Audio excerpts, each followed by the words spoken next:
नमस्कार बच्चों, कैसे हैं आप सभी। मैं पंकज इस चैनल पर आप सभी का स्वागत करता हूं। बच्चों, आज हम एक नया टॉपिक लेके आए हैं क्लास 10th का, जिस चैप्टर का नाम है हाइट एंड डिस्टेंस। तो हेडिंग लगा लीजिए आप लोग, हाइट एंड डिस्टेंस।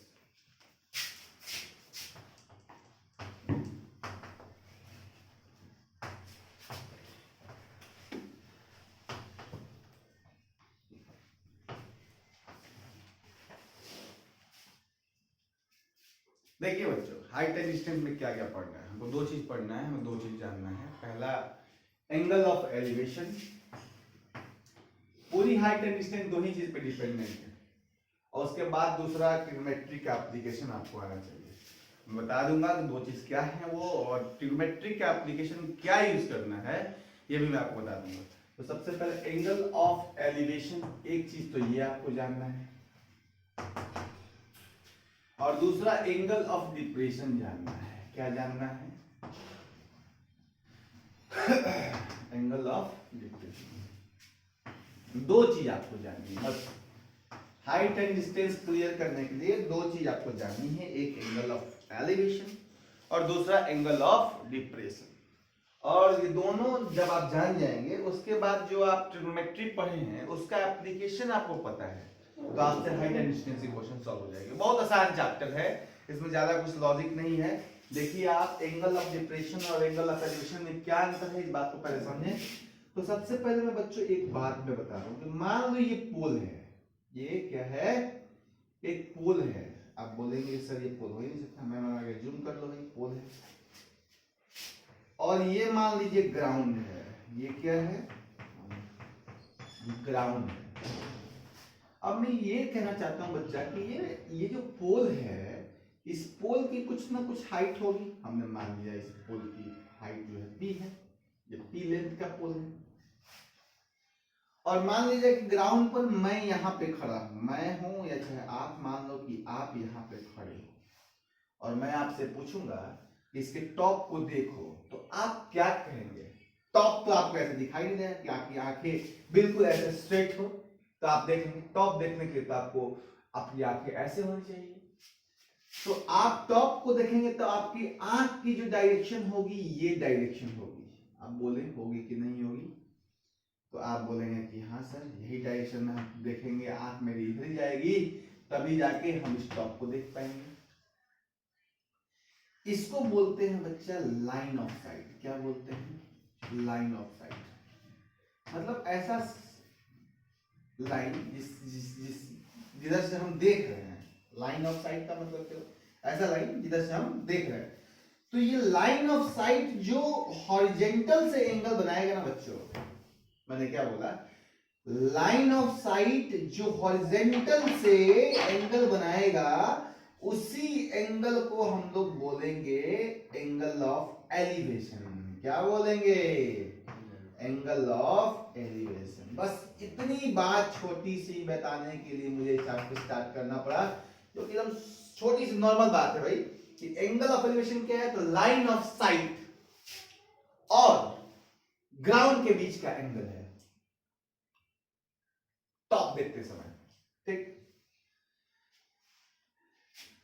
दूसरी बात मैं ये बताना चाहता हूं आपको कि एंगल ऑफ एलिवेशन, आप ये जो आपने थीटा निकाला, ये लाइन ऑफ साइट और हॉरिजेंटल के बीच का एंगल है, और आप नीचे से ऊपर देख रहे हैं तभी एंगल ऑफ एलिवेशन बनता है। तो दो केस इसमें ध्यान रखने की बात है कि लाइन ऑफ साइट और हॉरिजेंटल के बीच का angle, line of site and horizontal के बीच का एंगल, और नीचे से ऊपर देखते समय जो एंगल बनता है, वही क्या कहलाता है? Angle of elevation. ये बात आपको अच्छे से क्लियर हो गई होगी। और दूसरी बात मैं ये बताना चाहता हूं कि अगर मान लीजिए कि आप यहां से 5 मिनट के बाद यहां आ गए बच्चों, यहां आ गए आप, और मैं फिर बोलूंगा कि आप इसके टॉप को देखें, तो आप देखेंगे तो इस बार लाइन ऑफ साइट ऐसे होगी। बोलिए हाँ होगी कि नहीं होगी? तो ये जो फिर लाइन ऑफ साइट और ग्राउंड के बीच का जो एंगल बना है, ये फिर एंगल ऑफ एलिवेशन नहीं कहा जाएगा, वो तो चेंज होगा नहीं। और ये भी आप नीचे ही से ऊपर ही देख रहे हैं, एंगल ऑफ एलिवेशन दोनों ही कहा जाएगा कि ये भी एंगल ऑफ एलिवेशन है, ये भी एंगल, तो मान लो इसको अल्फा मान लिया, दूसरा एंगल। लेकिन मैं ये कहना चाहता हूं कि जैसे जैसे आप टावर से दूर होंगे ना बच्चों, जैसे जैसे आप टावर से दूर होंगे वैसे वैसे आपकी एंगल ऑफ एलिवेशन कम होती जाएगी, और जैसे जैसे टावर के पास होंगे, नजदीक जाते जाएंगे, ये वाला एंगल बढ़ते जाएगा, ये वाला एंगल बढ़ते जाएगा, ये वाला अल्फा, ये वाला थीटा। आप टावर से कौन सी पॉइंट नजदीक है? ये वाला पॉइंट नजदीक है, इस पॉइंट को मार्क कर लिया, इस पॉइंट को भी। तो ये टावर मान लीजिए सी पॉइंट है, टावर का जो बेस है सी पॉइंट है, सी पॉइंट से एक पॉइंट नजदीक है, तो ये वाला जो एंगल ऑफ एलिवेशन होगा ना, ये ज्यादा एंगल बनेगा, क्योंकि ये टावर से नजदीक है। आप खुद सोचे ना, आपको अगर मान लीजिए देखना हो जाए कि अपना रूफ देखिए, तो आपकी गर्दन कहीं जाएगी, बताइए आप देखिए, अगर मान लीजिए मैं कहूंगा कि यहां से 50 मीटर के दूरी पर एक पोल है, तो उसकी आप टॉप को देखें तो आपकी नजर कहीं जाएगी, ऐसे। तो कहने का मतलब ये है कि आप जैसे जैसे टावर के नजदीक जाएंगे वैसे वैसे क्या होगी, एंगल बढ़ती जाएगी, और जैसे जैसे दूर जाएंगे एंगल ऑफ एलिवेशन घटती जाएगी। मतलब मैं बोलूंगा कि अगर ये 30 है और ये 60 है, ऑप्शन में दे दिया कि 30 और 60, 45 45, 60 30, तो आप ये मत बोलना सर 60 और 30 ये होगा, आप ये मत बोलिए सर 45 45 होगा। अरे भाई कैसे होगा भाई, दोनों पॉइंट अलग अलग है, नहीं होगी। तो ये 30 और ये 60 हो सकती है, ये 30 ये 45 हो सकती है, मतलब इससे थोड़ा ज्यादा होगा लेकिन होगा, ठीक है। तो आप ऐसी इस बात को समझ गए होंगे कि एंगल ऑफ एलिवेशन किसको बोलते हैं। अब मैं आता हूं एंगल ऑफ डिप्रेशन।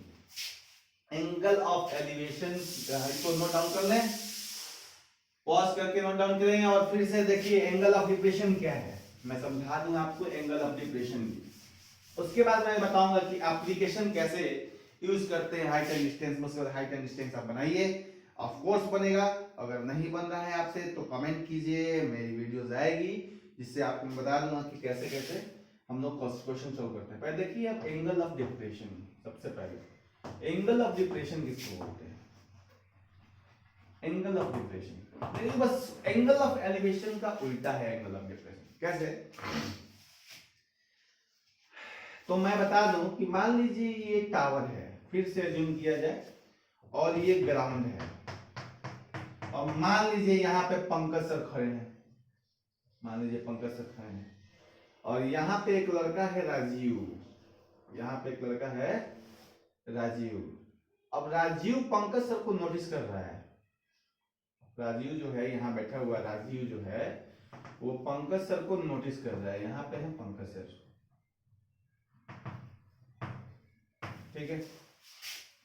अब राजीव नोटिस कर रहा है, तो पंकज सर को राजीव को देखने के लिए अगर राजीव अपनी आंख की डायरेक्शन ऐसे रखेगा तो पंकज सर को तो देख नहीं पाएगा। मान लीजिए मेरे अभी पैर में बिच्छी काट दे, मैं ऐसे ही देखते रहा, कुछ काट के निकल जाए, मैं देख पाऊंगा सांप काटा बिच्छी काटा, कुछ नहीं।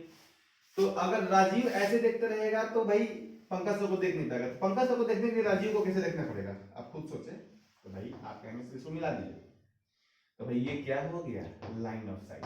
अरे जो भी आप देख रहे हैं ना जिस चीज को, उसको जब डायरेक्ट लाइन से मिलाइए वही लाइन ऑफ साइट हो जाएगी, उस पॉइंट से मिलाइए लाइन बनेगी, लाइन जो बनेगी वो लाइन ऑफ साइट हो जाएगी, ठीक है। तो देखिए ये अगर स्ट्रेट हम देखते तो ये स्ट्रेट लाइन होता है एकदम पैरेलल टू ग्राउंड। तो अब यही ग्राउंड के रिस्पेक्ट में हम लोग बात करेंगे, यही मतलब ग्राउंड के पैरेलल है। लाइन जब पैरेलल्स होते हैं, जब लाइंस पैरेलल होते हैं तो इसके पैरेलल ये है, तो इसी लाइन को हम ओरिजिनल मान लेंगे, लाइन मान लेंगे यही हॉरिजॉन्टल है भैया, क्या दिक्कत है। तो अब जब हॉरिजॉन्टल, मैंने बताया भी था कि जब एंगल बनता है वो लाइन ऑफ साइट और हॉरिजॉन्टल के बीच का बनता है। तो ये जो कि पैरेलल लाइन है हॉरिजॉन्टल के, यानी हॉरिजॉन्टल हो गया, तो ये जो एंगल बनाएगा ये भी एंगल जो बनाएगा हॉरिजॉन्टल के साथ लाइन ऑफ साइट, तो ये भी कोई एंगल होगा, ये एंगल बना दिया। लाइन ऑफ साइट और हॉरिजॉन्टल के बीच का ये एंगल हो गया। अब ये थोड़ा अंतर क्या है कि जब हम नीचे से ऊपर देखते हैं तो एंगल ऑफ एलिवेशन होता है, और जब नीचे ऊपर से नीचे देखेंगे ना तो ये एंगल ऑफ डिप्रेशन, बस इतना ही का अंतर है, बस कुछ नहीं और कुछ नहीं इसमें है। ज्यादा आपको सोचना नहीं है, बुद्धि ज्यादा लगानी नहीं है, ये बेवकूफी वाली बात है। आगे जो आप बुद्धि लगाएंगे, बस आपको इतना जानना है कि जब हम नीचे से ऊपर देख रहे हैं जिस चीज को, और ग्राउंड और लाइन ऑफ साइट के बीच का जो एंगल बना वही एंगल ऑफ एलिवेशन है। और दूसरी चीज कि जब आप कोई चीज को ऊपर से नीचे देख रहे हैं और लाइन ऑफ साइट और हॉरिजॉन्टल से जो एंगल बना वही एंगल ऑफ डिप्रेशन है। तो भाई लाइन ऑफ साइट और हॉरिजॉन्टल दोनों में है, कॉमन सी बात। और यहां पे अंतर क्या है, नीचे से ऊपर देखना, ऊपर से नीचे देखना। जब नीचे से ऊपर देखेंगे तो एलिवेशन, और जब ऊपर से नीचे देखेंगे तो डिप्रेशन। बात खत्म हो जाएगी। तो मैं ये कहना चाह रहा हूं बच्चों कि ये एंगल ऑफ डिप्रेशन भी आपको समझ में आ गया होगा कि एंगल ऑफ एलिवेशन क्या है, एंगल ऑफ डिप्रेशन क्या है, और तीसरी चीज में है एप्लीकेशन। तो मैं एक बात और मुझे समझानी है आप सभी को कि अगर ये एंगल थीटा है तो बताओ ये क्या होगा थीटा। क्यों? क्योंकि भाई देखो ये जो है लाइन दोनों पैरेलल है, ये transversal, alternate angles are equal, यानी एंगल ऑफ डिप्रेशन दिया रहेगा ना बच्चों, तो आप एंगल ऑफ एलिवेशन इजीली निकाल सकते हैं by using condition for the parallel lines and transversal. बहुत इजी है ये चीज, आपको क्वेश्चन जब करवाया जाएगा तो आपको पता चलेगा कितना आसान कॉन्सेप्ट है। हाँ, बस आपको एप्लीकेशन आनी चाहिए। तो एप्लीकेशन में क्या क्या चीज सीखनी है ये भी मैं बता दूं कि हाउ यू कैसे आप एप्लीकेशन कर सकते हैं क्वेश्चन के लिए, ठीक है। तो देखिए आप ट्रिग्नोमेट्री का एप्लीकेशन,